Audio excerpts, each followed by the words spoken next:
Perfect. All right, guys. So if you skip the Ableton video, that's totally fine. Again, that was on how we can get this F major MP3. Notice that it doesn't say original because it's not in the original key. Okay. I did go over this part in the very last bit of the Ableton video, which is the last one. But I'll go over it again. If you didn't watch it, that way you don't have to watch the whole thing. But let's just say, for example, that you're done. You didn't need to change the key. You didn't want to do that. You just wanted the basics. Okay. Now we're going to add this back into Planning Center, and this is going to be a shorter video. So we're going to go here, and we have to add Refiner. So I'm going to click Add Song. I'm going to go to Refiner. Yep, Refiner. It is in the key of E. So I'm going to click here. I'm going to click on E. And I'm going to just click X for a second just because I want to drag it. Perfect. And you guys already know that we're going to go full song because we are going to do the full song. If it was a chorus or a bridge, you might want to do, for example, chorus and bridge only. Okay. Just so you know, because we do some flow songs here. We do full songs and then we'll flow them into other songs. In this case, this will be a full song. Linda will be singing this. She's one of our singers. And the song for whoever's running click is 62. Again, if you're running tracks, this number doesn't really matter because we're going with whatever the click will already be in the track. Okay, but this is the whole point of the video. So we added this song, and I just want you to see something. Okay, when I go to Files, you have two different buckets. You have an arrangement bucket, and you have like a key bucket. Okay, so the key of E, key of A flat, key of C as in Charlie, whatever. Okay, and so the arrangement bucket is the overall bucket. And so now notice what we have here. Again, when we're doing this for our team. Okay, and so we have the lyrics for the singers.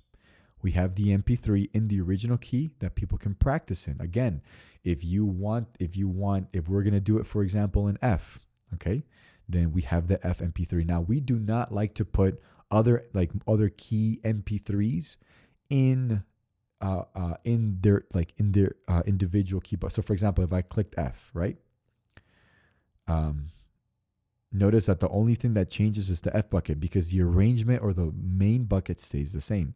And so we want to make sure that we make the MP3s available to everyone.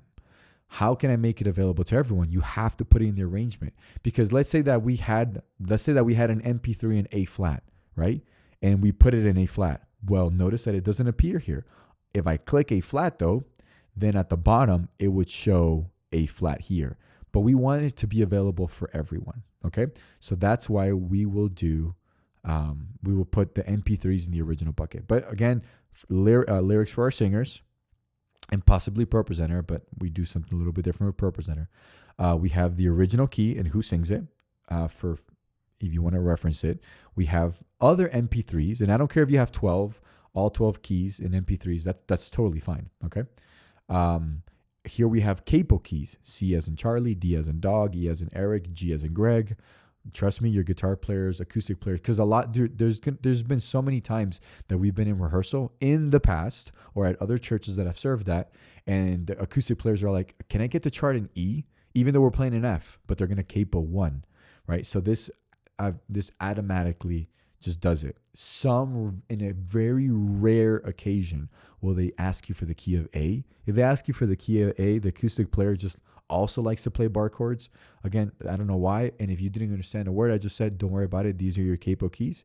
And then this is the number chart. Most bass players just want the number chart. Okay. And of course, this is the bucket for the key that we're doing it in. And so, okay, perfect. This is it. This is exactly how we want to see it for our team members. Okay, so it's a shorter video. The next video you can totally skip, but the next video is going to be a video of me adding a new song, but it's going to be fast. I'm going to just show you because you might look at this and be like, bro, this takes forever. And it doesn't.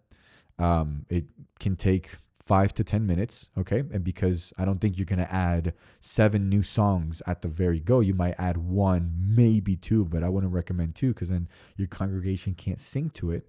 You're going to see how quickly this is going to be. So that's going to be the next video.